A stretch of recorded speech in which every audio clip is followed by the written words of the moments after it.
खरामा खरामा class में थोड़े थोड़े से लोग ऐड होते जा रहे हैं। आज मेरे ख्याल में 2 या 3 और लोग भी ऐड हुए हैं, शायद कल मज़ीद नहीं, कल तो वैसी सैटरडे है, तो मंडे को इंशाल्लाह ताला ईद से वापस लौटे हुए लोग भी जो है क्लास में ऐड हो जाएंगे, तो फिर ज़रा अच्छी रौनक लग जाएगी।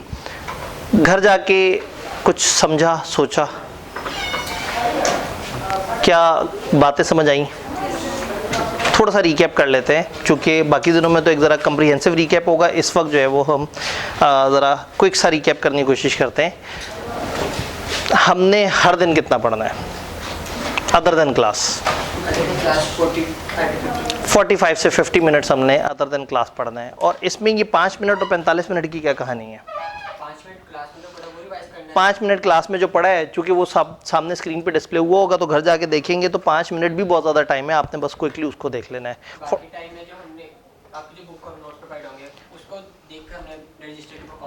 ठीक है, बाकी दिनों में जो किताब है उसको सामने रख के और उसको हमने रजिस्टर पे लिखना शुरू कर देना है, और एज इट इज हम अपने रजिस्टर से हमेशा रिवाइज किया करेंगे। सिलेबस कितने हिस्सों में डिवाइड हुआ हुआ है? 5 ग्रेड्स में डिवाइड हुआ हुआ है, जिसमें 3 ग्रेड्स है 15 से 20 नंबर की और 2 थोड़ी सी बड़ी। चैप्टर्स का कुछ कंपोजिशन जहन में है? इनमें से किसी ग्रेड में एक चैप्टर भी है? एक ग्रेड में एक चैप्टर है, उस चैप्टर को हम कहते हैं वाइंडिंग अप।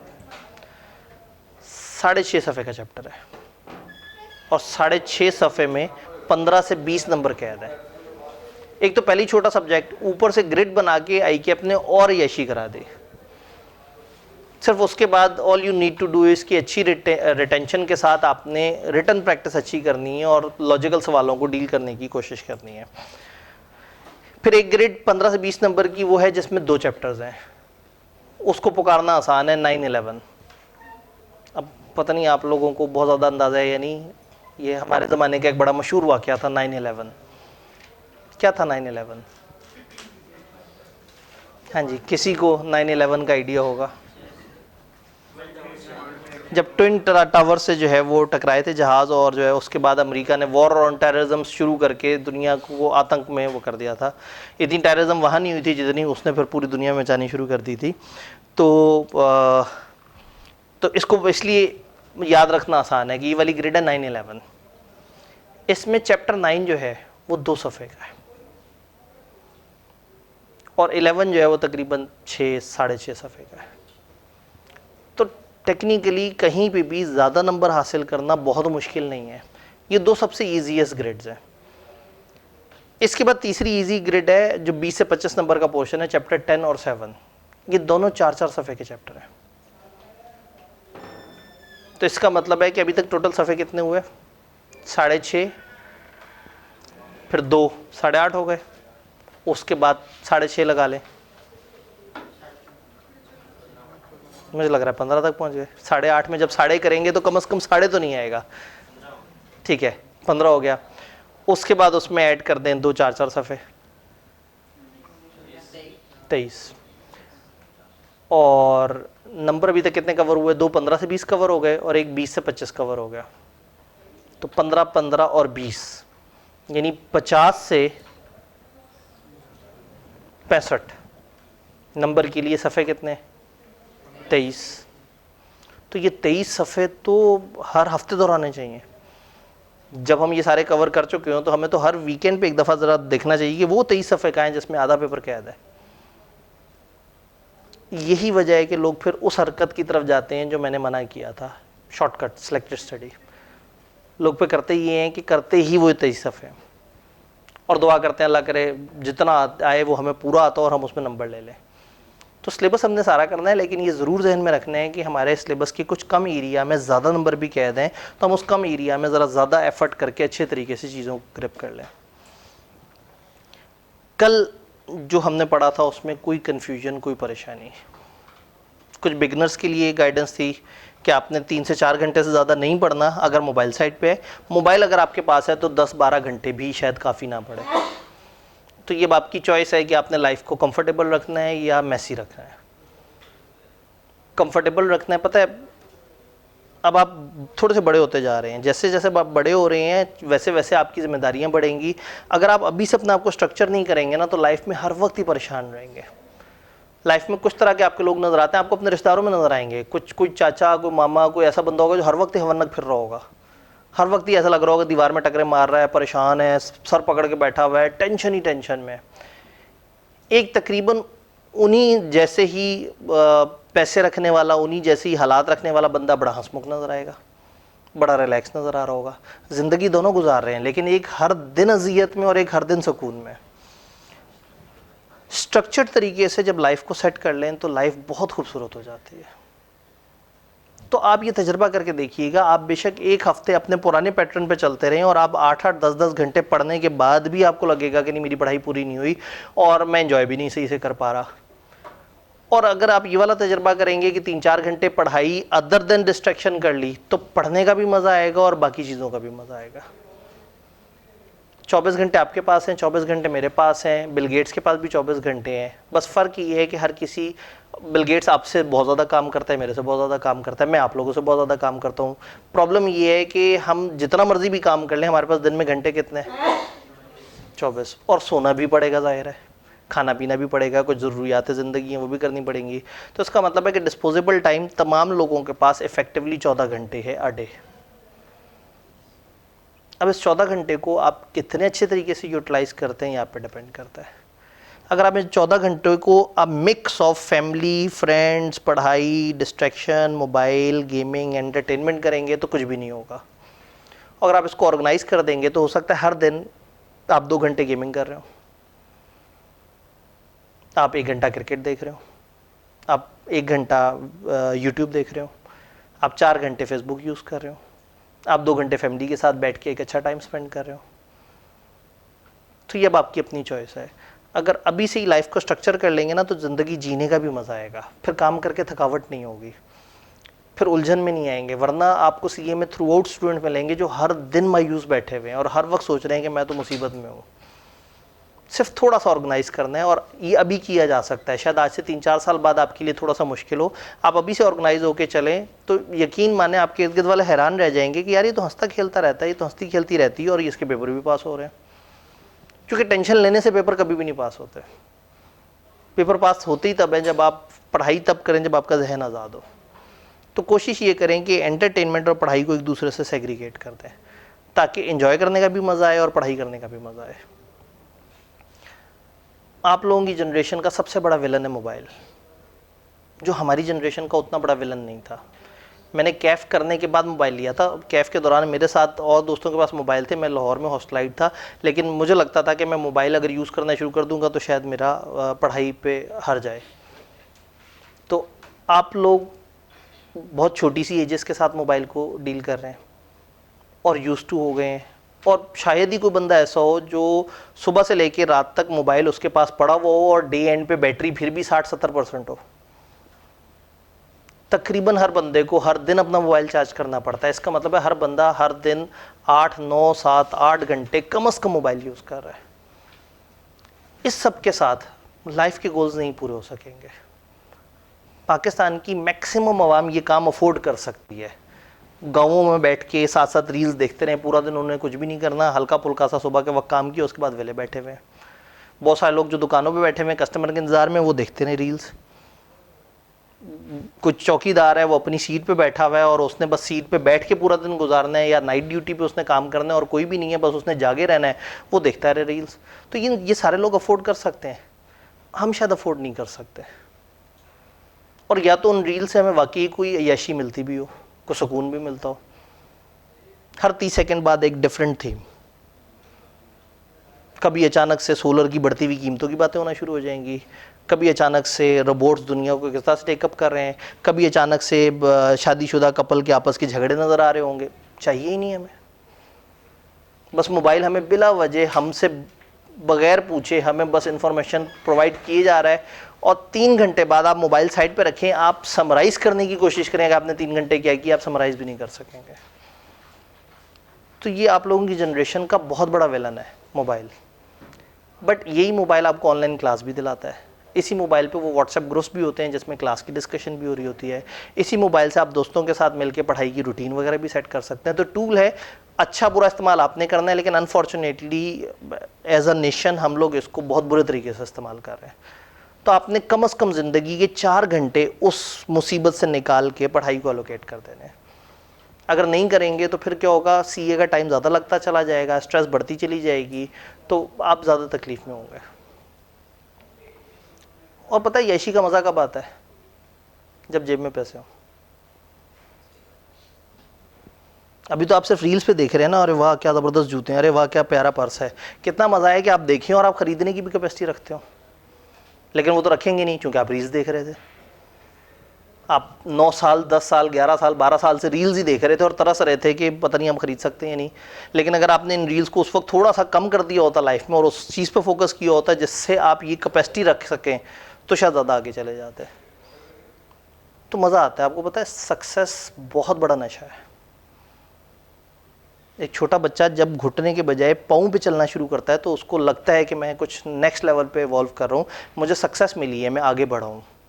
आप हर पेपर पास करने में अपने अंदर एक चेंज महसूस करेंगे, हर स्टेप आगे जाने पे अच्छा सा फील होगा, मैच्योर फील होगा, एम्पावर्ड फील होगा। और ये सारे रास्ते में रुकावट बन जाएगा आपका मोबाइल। तो किसी तरह से अपने सबसे बड़े विलन को थोड़ा सा साइड पे करना है। मैं ये नहीं कह रहा उससे बिल्कुल ही लाताल्लुक हो जाएं, क्योंकि आपके बहुत ज़्यादा काम उससे कनेक्टेड हैं, लेकिन कम से कम 3 से 4 घंटे आ डे जो पढ़ाई के लिए हैं उस वक्त मोबाइल के करीब ना जाएं। थोड़ी सी आदत आपको भी पड़े सांस लेने की, या आपको सांस भी नहीं लेने देता। कितने ऐसे लोग होंगे जो पूरे 1 घंटे तक नोटिफिकेशन नहीं देखते। क्लास में सामने बैठे हुए ना चेहरों पे इस्तराब नजर आ रहा होता है कि वो सोच रहे होते हैं कि सर किसी तरह से बोर्ड की तरफ मुंह करें और जल्दी से मोबाइल निकाल के नोटिफिकेशन देख के दोबारा जेब में रख लें। बस किसी तरह से इस विलन से थोड़ा सा छुटकारा हासिल कर लें, लाइफ बहुत सुकून में आ जाएगी। मैं पूरे छुटकारे की बात नहीं कर रहा, लेकिन कम से कम पढ़ाई वाले 3-4 घंटे इसको साइड पे कर दें। इतनी कमाल पढ़ाई होगी, यकीन माने कानों से धुएं निकल रहे होंगे, हाथ थक जाएंगे, जिस्म में हरारत फील हो रही होगी, आप कहेंगे मैंने इतना पढ़ लिया।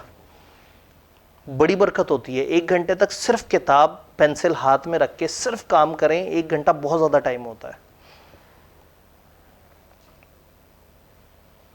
मैं अपनी जो बेटी है उसको मैं कहता हूँ कि आओ ज़रा बैठो को 5 मिनट बैठ के बात करते हैं इस तरह से करके। तो 5 मिनट में कई दफ़ा घड़ी को देखती है और कहती है कि जब मैं आप लोगों के कमरे में होती हूँ तो टाइम बहुत स्लो गुजर रहा होता है। तो हम फिर उसे कहते हैं कि जब हम तुम्हें कहते हैं तुम 2 घंटे टैब यूज़ कर सकती हो तो तुम्हें वो टाइम बड़ा कम लग रहा होता है। और जब वो वालिदैन के साथ है, बैठे हैं, बातें कर रहे हैं, तो 5 मिनट भी बहुत ज़्यादा है। ये जो अदर देन गैजेट लाइफ है ना, ये बड़ी सुकून वाली है, बड़ी मज़ेदार है और इसमें बहुत बरकत होती है। इसमें बड़ा टाइम होता है, आप बहुत कुछ कर सकते हैं क्योंकि आपका दिमाग आज़ाद होता है। वरना मोबाइल के अंदर तो आप ऐसे जकड़े पड़े हैं। और आप कभी ये सच कीजिएगा कि हर 30 सेकंड 45 सेकंड 50 सेकंड के बाद अगर टॉपिक चेंज हो रहा है, और ये काम बहुत फ्रीक्वेंटली हो रहा है, 1 घंटे में अगर आपने कोई 40 टॉपिक्स के ऊपर छोटी छोटी वीडियोस देख ली हैं, तो आपके दिमाग को कचरा कर गया, वो आपके दिमाग की सलाहियत ख़त्म हो गई है, फोकस आउट हो गया है। अब 9 मिनट की वीडियो आप लोगों को डॉक्यूमेंट्री लगती है। ऑनलाइन क्लास अटेंड ही नहीं हो पाती, टीचर को कम से कम 2 की रफ्तार पे भगाना पड़ता है, उसके बाद भी बोरियत हो रही होती है और आगे आगे करना पड़ता है, क्योंकि रील तो इतनी तेज़ी से चलती है और टीचर इतना स्लो चलता है। और जो ऑनलाइन क्लास लेने की आदी होती हैं, जब क्लास में आते हैं तो कहते हैं सर आप तो बहुत स्लो बोलते हैं। उन्हें आदत होती है हमें 2 पे दौड़ाने की। टीचर्स बेचारे मजबूर हो गए कि वो अपना अगर कोई कंटेंट इंटरनेट पे डाल रहे हैं तो उन्हें को उसको रफ्तार तेज़ करके डालना पड़ता है, क्योंकि स्लो करके डालें तो लोगों को तो समझ ही नहीं आती। तो बस इस विलन से थोड़ा सा छुटकारा हासिल करना है। आज हमारे पास जितना दकीके मौजूद थे, सेशन का स्टार्ट है, मैंने कहा हम थोड़ी सी इस पर बात कर लें। अब कमती लोगों पर बात करते हैं। तो पिछले दिन से रिलेटेड कोई कन्फ्यूजन है तो बताएं, नहीं है तो हम थोड़ा सा आगे चलते हैं। आज का हमारा छोटा सा मासूम सा टारगेट है, हमने कंपनी को समझना है। ये कंपनी क्या भला है, कंपनी क्या चीज़ होती है। आप लोगों में से कुछ ने बिजनेस लॉ पढ़ा होगा, कितनों ने बिजनेस लॉ नहीं पढ़ा हुआ, यानी अभी तक पूरा नहीं पढ़ा हुआ। तकरीबन 4-5 लोग ऐसे हैं जिन्होंने बिजनेस लॉ नहीं पढ़ा। जिन्होंने बिजनेस लॉ पढ़ा है, आप लोगों ने पार्टनरशिप्स भी पढ़ा हुआ है, आप लोगों ने समझा हुआ भी है कि बिजनेस क्या होते हैं। तो ये कंपनी किस किस्म का बिजनेस है? क्या ये पार्टनरशिप होती है?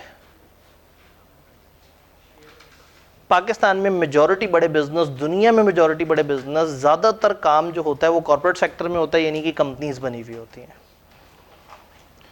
कंपनी बहुत सारे लोगों को एक ऑर्गेनाइज वे में एक जगह इकट्ठा करके एक बहुत ही सिस्टमैटिक लेवल की पार्टनरशिप को कहते हैं। ये वाले भाई के पास अगर 1 लाख रुपए है और ये कोई कारोबार शुरू करना चाहते हैं तो शायद 1 लाख से ये बहुत ज़्यादा अच्छे कारोबार नहीं शुरू कर सकेंगे। वो भाई के पास 1 लाख रुपये है, वो भी शायद बहुत अच्छे कारोबार नहीं शुरू कर सकेंगे। लेकिन 10 बंदों के पास 1-1 लाख रुपये है, 10 बंदे इकट्ठे होते हैं, कहते हैं यार एक काम करते हैं, हम लोग मिल के कारोबार करते हैं। 10 बंदे मिल के अपने आप को एक कंपनी बनाते हैं और एक बॉक्स में 1-1 लाख रुपया डाल देते हैं। अब इनकी कंपनी के पास है 10 लाख रुपया। ये कंपनी 10 लाख रुपए से बिजनेस करेगी। 10 लाख से एक डिसेंट सा बिजनेस स्टार्ट किया जा सकता है। जब ये बिजनेस स्टार्ट होगा और बिजनेस से प्रॉफिट आएगा तो वो प्रॉफिट ये लोग आपस में डिवाइड कर लेंगे। अब इनमें आपस में झगड़ा ना हो, लड़ाई ना हो, मसले ना हो, जैसे पार्टनरशिप में होते हैं, तो उसके लिए कुछ स्टैंडर्ड रूल्स एंड रेगुलेशंस बना लिए जाएंगे। तो कंपनी बेसिकली एक ऐसे अरेंजमेंट को कहते हैं जिसमें बहुत सारे लोग ऑर्गेनाइज वे में एक जगह सिस्टमैटिक तरीके से बिजनेस कर रहे हो और उसके कुछ रूल्स एंड रेगुलेशंस ऐसे तय हुए हुए हैं जिसको फॉलो करना सब पे ज़रूरी हो। मैं इसको थोड़ा सा एक डायग्राम से एक्सप्लेन करने की कोशिश करूंगा। फॉर एग्जांपल 5 लोग हैं, ए, बी, सी, डी, ई। इनके पास पैसे पड़े हुए हैं। ये 5 लाख इसके पास पड़े हुए हैं, 3 लाख पड़े हुए हैं, 10 लाख पड़े हुए हैं, 80,000 पड़ा हुआ है, 1,20,000। इन सब के पास पड़े हुए हैं 20 लाख रुपए। इन्होंने सोचा कि हम मिलके एक कंपनी बनाते हैं। तो for example, just for example, ये एक बॉक्स है। इन्होंने कहा ये डब्बा हमारी कंपनी है और इस डब्बे के अंदर उन्होंने डाल दिए 20 लाख रुपए। इसके पास 5 लाख थे, 3 लाख थे, ये सारे मिला के टोटल कितने थे? ये 20 लाख उठा के इन्होंने डाल दिए इस बॉक्स में और कह दिया ये डब्बा हमारी कंपनी है। पैसे डाल के साइड पे बैठ गए। अब देखा तो कंपनी परफॉर्म ही नहीं कर रही। कंपनी एक लिविंग थिंग को नहीं कहते, कंपनी एक बेजान चीज को कहते हैं, कंपनी एक अरेंजमेंट को कहते हैं। तो अब ये 5 लोग जिन्होंने डब्बे में पैसे डाले थे अब साइड पे बैठ गए हैं, लेकिन कंपनी नहीं चल रही। कंपनी कैसे चलेगी जब कोई उसे चलाएगा? तो इन्होंने आपस में सोचा कि हम एक काम करते हैं कि मिस्टर बी और मिस्टर डी ने कहा जी हमारे पास टाइम अवेलेबल होता है, हम इस कंपनी की इंतज़ामिया देख लेंगे, हम इसके बिजनेस को रन कर लेंगे, लेकिन फिर हमें उसकी तनख्वाहें चाहिए होंगी। ये 5 अलग लोग हैं। इन 5 ने सारे पैसे उठा के कहाँ डाले? इस बॉक्स में। अब ये बॉक्स अलग चीज़ और ये 5 लोग अलग चीज़ है। अब इनमें से कोई भी उस बॉक्स की खिदमत करेगा तो उसके पैसे लेगा। हाँ, इस बॉक्स ने अगर को प्रॉफिट कमाया तो वो सब में डिवाइड होगा, लेकिन अगर किसी ने ओवर एंड अबव जाके इस बॉक्स की खिदमत की या इसके लिए काम किया तो वो तनख्वाह लेने का हक रखता है। जिन्होंने पार्टनरशिप पढ़ा हुआ है वहाँ ऐसा नहीं होता। पार्टनर्स मिलके अपने बिजनेस को चलाते हैं तो वो उस काम करने के नॉर्मली सैलरी नहीं ले रहे होते। लेकिन यहाँ पे अगर किसी बंदे ने एक कंपनी का मेंबर बनना है तो उसके लिए पैसे होना ज़रूरी है। पार्टनरशिप में क्या होता था, कोई बंदा स्किल लेके आता था, कोई पैसे लेके आता था और दोनों पार्टनर बन जाते थे। कंपनी में हिस्सेदार बनने के लिए आपको पैसे चाहिए। आपने जनाब पैसे डाल दिए 20 लाख इसमें, और 2 बंदे बी और डी, इन्होंने कहा जी हम इसकी इंतजामिया संभालेंगे। बी की तनख्वाह सेट हुई 20,000 रुपये पर मंथ, डी की तनख्वाह सेट हुई 15,000 रुपये पर मंथ। ये दोनों इस कंपनी को चलाएंगे। इन्होंने क्या किया, ये पैसा उठा के इसको इन्वेस्ट किया, डे टू डे अफेयर्स को देखा, सारी चीज़ें करते करते, और साल के एंड पे उनको प्रॉफिट आ गया 7 लाख का। 20 लाख का उन्होंने बिजनेस किया, पूरे साल उसको सस्टेन किया, उसके खर्चे प्लस माइनस, एंड पे ये मैंने एनपी लिखा हुआ है, मैं अकाउंटेंट्स के सामने ऐसे अल्फाज यूज़ कर सकता हूँ। नेट प्रॉफिट का मतलब है कि सारे खर्चे वगैरह निकाल दिए, लेकिन अभी हमारी इस कैलकुलेशन में ये जो कंपनी का निज़ाम चला रहे थे इनकी तनख्वाहें शामिल नहीं है। तो हुआ ये कि ये जो इन लोगों में से कंपनी का निज़ाम चला रहे थे उनको हमने एक नया नाम दे दिया, डायरेक्टर्स। क्या आप लोग डायरेक्टर्स हैं, आप कंपनी चला रहे हैं।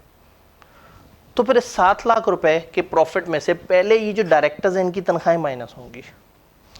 20,000 एक बंदे की तनख्वाह और दूसरे की 15,000, 35,000। इसको 12 से मल्टीप्लाई किया, 4,20,000 तनख्वाह हो गई। तो 7 लाख में से 4,20,000 माइनस हो गए। अब ये 2,80,000 है जो कि इस डब्बे का अपना प्योर प्रॉफिट है। इस डब्बे ने कुछ लोगों से 20 लाख पकड़ा था और जिन्होंने इस डब्बे को 20 लाख से पैसे कमाने में हेल्प की उनका भी एहसान नहीं रखा, उनको 4,20,000 अदा कर दिए। अब इस डब्बे में इजाफी प्रॉफिट कितना है?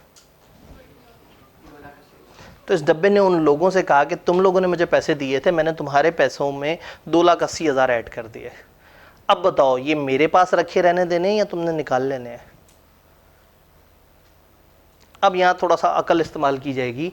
ABCDE हो सकता है ये सोचें कि हम पैसे नहीं निकालते, जब 20 लाख से कारोबार शुरू हुआ तो हमने 7 लाख प्रॉफिट कमा लिया, तो अगर हमारा 22-23 लाख रुपए से कारोबार चल रहा होगा तो प्रॉफिट ज़्यादा होगा। आज नहीं लेते, प्रॉफिट कल ले लेंगे। ये उन्होंने सोचा नहीं यार ऐसे नहीं करते, हम कंपनी बनाई इसलिए थी कि हम प्रॉफिट खाएं। तो एक काम करते हैं, इन्होंने इसमें से कहा कि हम 80,000 को इस डब्बे में डाल देते हैं और 2 लाख रुपया आपस में तकसीम कर लेते हैं। यानी प्रॉफिट के 2 हिस्से हो गए, 2 लाख ओनर्स में डिवाइड हो जाएगा और 80,000 री इन्वेस्ट हो जाएगा। ये जो दोबारा से उस डब्बे में गया उसको इन्होंने कहना शुरू कर दिया ये हमारे रिजर्व्स हैं। अब थोड़ी थोड़ी सी कहानी कनेक्ट हो रही होगी अकाउंटिंग के साथ। तो इसका मतलब है कि ये 20 लाख है कैपिटल और 80,000 है रिजर्व। कैपिटल वो इनिशियल अमाउंट जो कि ओनर्स ने इन्वेस्ट की थी, रिजर्व्स बिजनेस के जनरेट किए हुए प्रॉफिट जो बिजनेस में पड़े हुए हैं, और जो बिजनेस में से प्रॉफिट में से ओनर्स ने निकाल लिया उसका भी एक का नाम है अकाउंटिंग में डिविडेंड। तो ये 2 लाख है, ये हो गया डिविडेंड और 80,000 हो गए रिजर्व्स। ये 2 लाख अब इन लोगों में तकसीम होगा। अब तकसीम कैसे हो? जब इन्होंने पैसे डाले थे और ये मसला पड़ा था कि हाँ भाई इस कंपनी में हिस्सेदारी कैसे होगी, तो इन्होंने क्या कहा, उन्होंने कहा चलो एक फार्मूला बना लेते हैं, हम हर 10 रुपए को एक हिस्सा कह देंगे, हर 10 रुपए को एक हिस्सा कह देंगे। तो मिस्टर ए तुमने जो 5 लाख रुपए खर्चे हैं, समझो तुमने 50,000 हिस्से खरीद लिए हैं। हिस्से की जमा हसस, उर्दू लफ्ज शेयर्स के लिए। तो टेक्निकली उन्होंने कंपनी को शेयर्स में डिवाइड कर दिया। इस 20 लाख को 2 लाख शेयर्स 10-10 रुपए में डिवाइड कर दिए, और अब मिस्टर ए के पास 50,000 शेयर्स हैं आउट ऑफ 2 लाख। इसके पास 30,000 शेयर्स हैं आउट ऑफ 2 लाख, 8,000 शेयर्स हैं आउट ऑफ 2 लाख। और इस हिसाब से इनकी परसेंटेज निकाल ली कि 50,000 shares out of 2 lakh shares का मतलब है 25% शेयर्स है मिस्टर ए के पास, 15% बी के पास, 50% सी के पास, 4% डी के पास, 6% ई के पास। 2 लाख है डिविडेंड और शेयर्स कितने? 2 लाख। तो पर शेयर डिविडेंड कितना हुआ? बहुत मुश्किल सवाल पूछ लिया मैंने, 1 रुपया। 2 लाख शेयर्स, 2 लाख डिविडेंड। तो अब जब कंपनी बताएगी ये इस साल कितना डिविडेंड हुआ, तो वो कहेंगे 1 रुपया पर शेयर डिविडेंड। यूं भी बोल सकते हैं, या यूं भी बोल सकते हैं हम 10% डिविडेंड देने लगे हैं। शेयर था कितने रुपए का? 10 रुपए का। तो वो कह सकते हैं कि भाई आप लोगों ने जितने पैसे कंपनी में खर्चे थे, हम 10% आपको डिविडेंड देने लगे हैं। तो 1-1 रुपया पर शेयर आ गया, तो इसको 50,000 मिलेंगे, इसको 30,000 मिलेंगे, इसको 8,000 मिलेंगे, इसको 12,000 मिलेंगे। कोई झगड़ा नहीं, कोई लड़ाई नहीं, कोई मसला नहीं। जिसको ज्यादा प्रॉफिट कैसा चाहिए, ज्यादा पैसे ले आए, ज्यादा पैसे उस डब्बे में डाल दे, उतने शेयर्स उसको इजाफी मिल जाएंगे। तो कंपनी बड़े सिंपल से तरीके से चलती है कि कमर्शियल लोग इसे चलाते हैं, कमर्शियल लोग इसमें पैसे ऐड करते हैं। कंपनी का हिस्सेदार बनने के लिए आपके पास पैसे होने चाहिए। स्किल, सर्विस वगैरह सब बेकार है। आप बहुत स्किलफुल पर्सन है, आप कंपनी के मेंबर नहीं बन सकते जब तक आप पैसे खर्च के उसके शेयर्स ना खरीद लें। तो अब इस कंपनी के शेयर्स इनके पास हैं। कंपनी जो बिजनेस कर रही है वो ये डायरेक्टर्स कंडक्ट कर रहे हैं, और ये 2 बंदे थोड़ी चला रहे हैं, इनके नीचे 15-16 एम्प्लॉइज भी होंगे, और एम्प्लॉइज की तनख्वाहें ऑलरेडी इसमें से माइनस हुई हुई है। तो इसका मतलब एक कंपनी का अलग निज़ाम चल रहा है। ये 5 लोग अपनी अपनी ज़िंदगियों में खुश बैठे हुए हैं। इनमें से 2 लोग अगर नौकरी कर रहे हैं तो कंपनी उस नौकरी के इन्हें पैसे दे रही है, ये कोई एहसान नहीं कर रहे। इसका मतलब है ये 5 लोग अपनी, मिस्टर ए अपनी ज़िंदगी में पता नहीं क्या कर रहा है, साल के एंड पे डिविडेंड भी मिल जाता है उसे।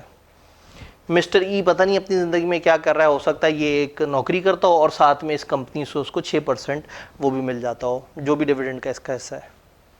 और मिस्टर बी एक तो डिविडेंड कमाते हैं, दूसरा तनख्वाह, तो 20,000 पर मंथ के हिसाब से तनख्वाह मिली, क्योंकि वो एक काम कर रहे थे और कंपनी ने एहसान नहीं रखा, उन्हें सैलरी दे दी। और एंड पे चूंकि हिस्सेदार भी थे, तो हिस्सेदार होने की वजह से एंड पे प्रॉफिट कितना लिया? 30,000। ये तो पहला साल था। फर्स्ट करें, दूसरा साल क्लोज हुआ, तीसरा साल क्लोज हुआ, हर दफ़ा ये प्रॉफिट के 2 हिस्से करते थे, कुछ लोगों में बांट देते थे, कुछ कंपनी में ऐड कर देते थे। 1-2 साल ऐसे हुए जब उन्होंने प्रॉफिट ज़्यादा रखे और डिविडेंड कम तकसीम किया। चलते चलते चलते चलते चलते ये कंपनी के पास डब्बे में 50 लाख रुपए पड़े। कंपनी ग्रो कर गई है, कंपनी के एसेट्स बढ़ गए हैं, कंपनी की वैल्यू है, हिस्सेदार यही 5 हैं। अब ऐसे में एक बंदे ने सोचा कि मैं अपने शेयर्स बेचूं। सी के पास शेयर्स कितने पड़े हुए? 1 लाख। सी ने सोचा मैं अपने 25,000 शेयर्स बेच देता हूं। सी ने ये शेयर खरीदा कितने का था? 10 रुपए का। तो 25,000 शेयर कितने रुपए के खरीदे होंगे? 2.5 लाख के। तो आज इसे ये 2.5 लाख पे बेच देने चाहिए, इसे 10 रुपए का शेयर बेच देना चाहिए। जब इसने शेयर खरीदा था कंपनी की वर्थ थी 20 लाख, आज कंपनी की वर्थ कितनी है? 50 लाख। ये 25,000 शेयर बेचना चाह रहा है। इसका मतलब है आज जो भी एक शेयर खरीदेगा, पहले पर शेयर वर्थ थी 10 रुपए, 2 लाख शेयर्स थे और 20 लाख यहाँ अमाउंट थी। अगर यहाँ 50 लाख पड़ा हुआ हो तो उसको 2 लाख पे डिवाइड करें, पर शेयर वर्थ कितनी आई? 25 रुपए। इसका मतलब है आज जो भी शेयर खरीद के आएगा उसको आते साथ ही कंपनी में उसका 25 रुपया तो पड़ा हुआ है। प्लस ये एक ऐसी इन्वेस्टमेंट है जो हर साल 3-4 रुपए कमा के भी दे रही है। तो अगर आप सी की जगह होते और आपसे एक बंदा आके कहता है मुझे आपके 25,000 शेयर्स खरीदने हैं, तो आप कितने रुपए की ऑफर देते?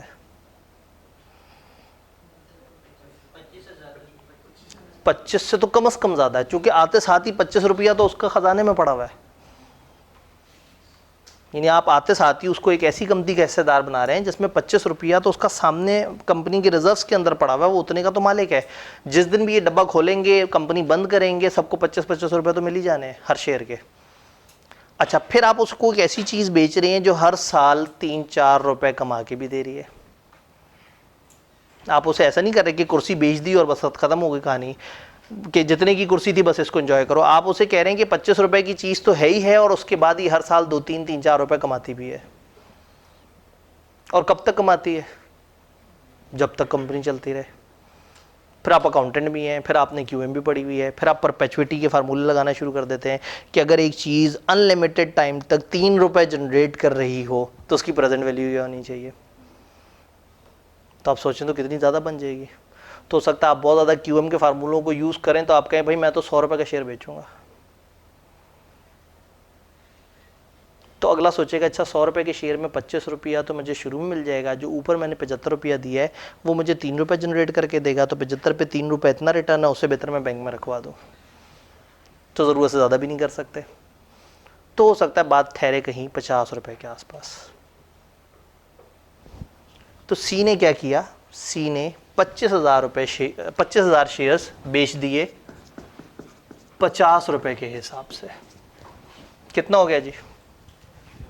अकाउंटेंट्स के सामने मैं मौजूद हूं जी।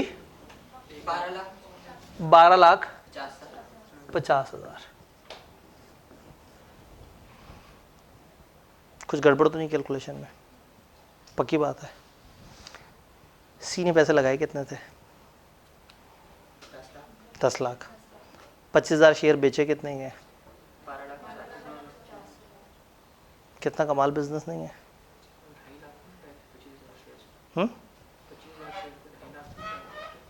25,000 शेयर्स पे उसने 25,000 शेयर्स पे 2.5 लाख लगाए थे। बिल्कुल सही है। मैं कहना ही चाह रहा हूँ कि उसने कंपनी में 100,000 यानी कि 1 लाख शेयर्स खरीदे थे 10 लाख के, और 1/4 शेयर्स अपनी इन्वेस्टमेंट से ज़्यादा अमाउंट पे बेच भी दिए।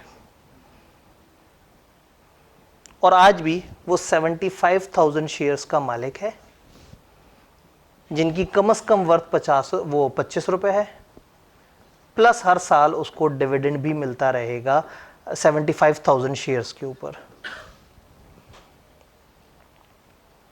जिसको शेयर्स दिए हैं उसका नाम है फर्ज करें एफ के पास 25,000 शेयर्स हैं। एफ कितने % कंपनी का मालिक है?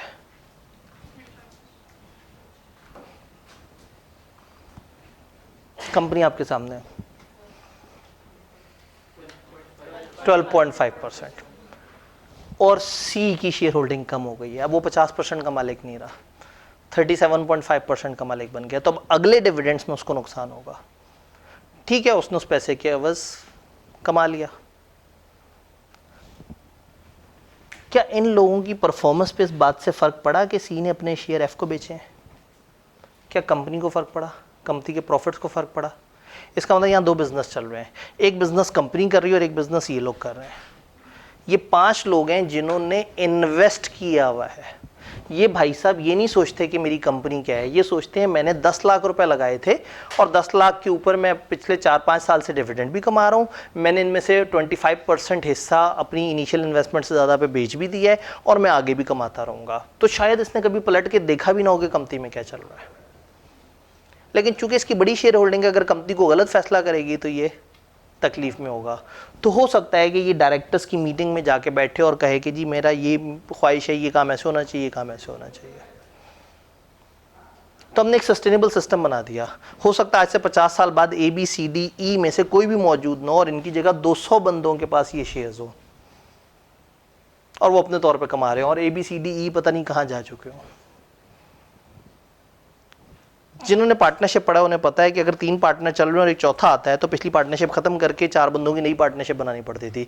4 चल रहे हैं, 2 छोड़ जाते थे, फिर पार्टनरशिप खत्म करनी पड़ती थी। ये कितनी मजे की पार्टनरशिप है। इसको फर्क ही नहीं पड़ता डब्बे को कि यहां कितने लोग हैं, ये 5 हैं, 500 हैं, 50,000 है, फर्क ही नहीं पड़ता। ये कर क्या रहे हैं, फर्क ही नहीं पड़ता। हाँ, कंपनी जो चलाने में मदद कर रहा है हमने उसको तनख्वाह देनी है। तो बेसिकली कंपनी इस तरह के एक अरेंजमेंट को कहते हैं। तो फिर कंपनी के बारे में हम कहते हैं कंपनी एक सेपरेट लीगल एंटिटी है जो अपने ओनर से डिफरेंट है। शायद ए को पता ही ना हो कि पिछले महीने की सैलरियां अदा हुई हैं या नहीं हुई हैं। हाँ, लेकिन बी ऐसा नहीं कह सकता कि मुझे नहीं पता। क्यों? क्योंकि वो डायरेक्टर है, वो इस काम के पैसे ले रहा है, कंपनी का निज़ाम। तो इनमें से जो लोग आगे बढ़ के काम कर रहे हैं वो वॉलंटियर काम नहीं कर रहे, उनको उनके काम के पैसे मिल रहे हैं। तो एक कमर्शियल सा, तो अजीब सा डब्बा है। इस डब्बे ने लोगों से उधार पे पैसे पकड़े, उनको उनके पैसे पे रिटर्न भी दे रहा है और जो उसके लिए मेहनत कर रहे हैं उनको तनख्वाहें भी दे रहा है। तो ये डब्बा एक कंपनी है और चूंकि इसका कैपिटल अकेला नहीं है, बहुत सारे शेयर्स में डिवाइड हुआ हुआ है, तो फिर कंपनी में इस कैपिटल का नाम होगा शेयर कैपिटल। और कंपनी में जो शेयर कैपिटल से ओवर एंड अबव डेवलप होगा उसको हम कहेंगे रिजर्व्स।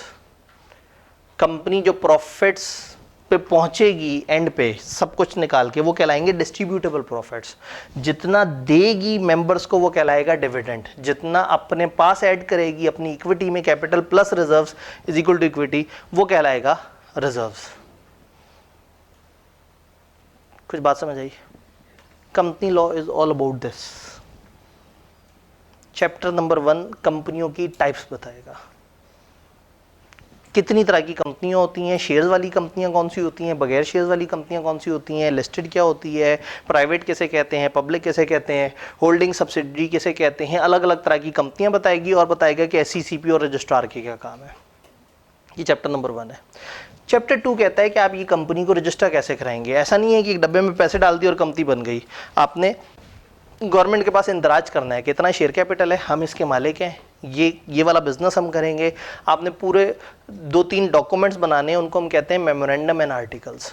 तो वो डॉक्यूमेंट्स बना के आप गवर्नमेंट के यहाँ रजिस्टर कराएंगे। तो चैप्टर 2 का नाम है मेमोरेंडम एंड आर्टिकल्स।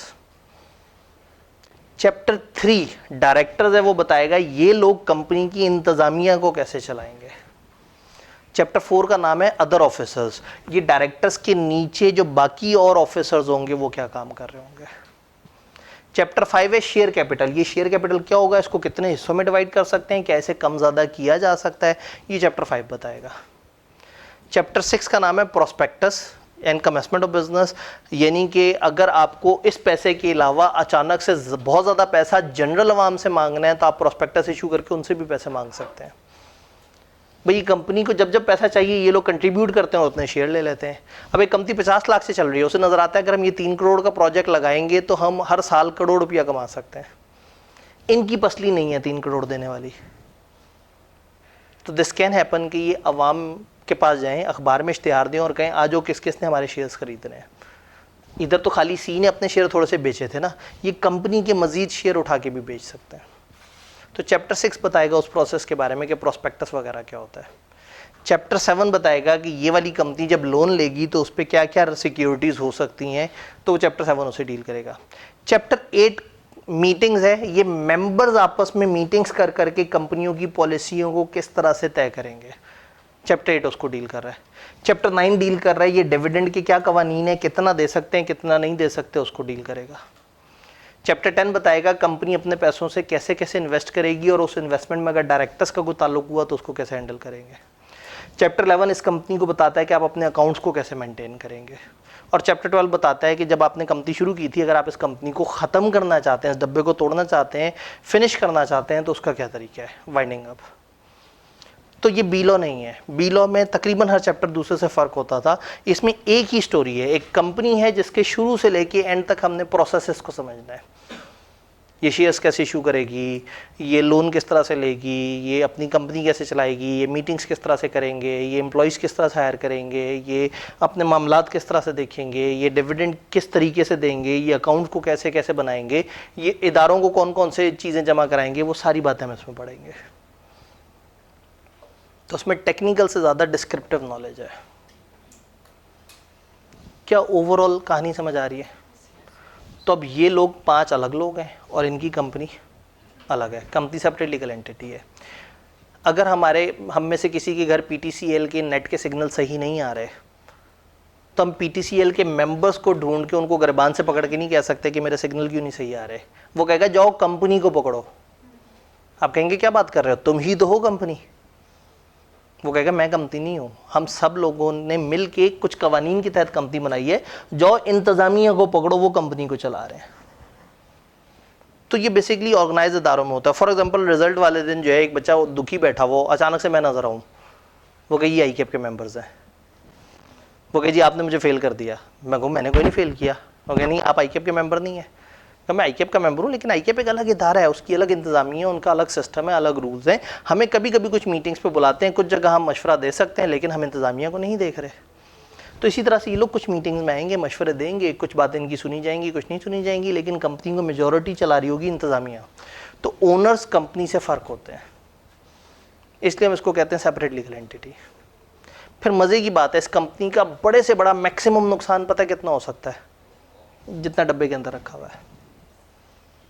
पार्टनरशिप में क्या होता था, आपने 3 लाख रुपए पार्टनरशिप में डाले थे और अगर नुकसान हो गया 10 लाख का तो 3 लाख तो पहले आपके एसेट जाएंगे, फिर आप घर के एसेट बेच के बाकी का 7 लाख पूरा करोगे।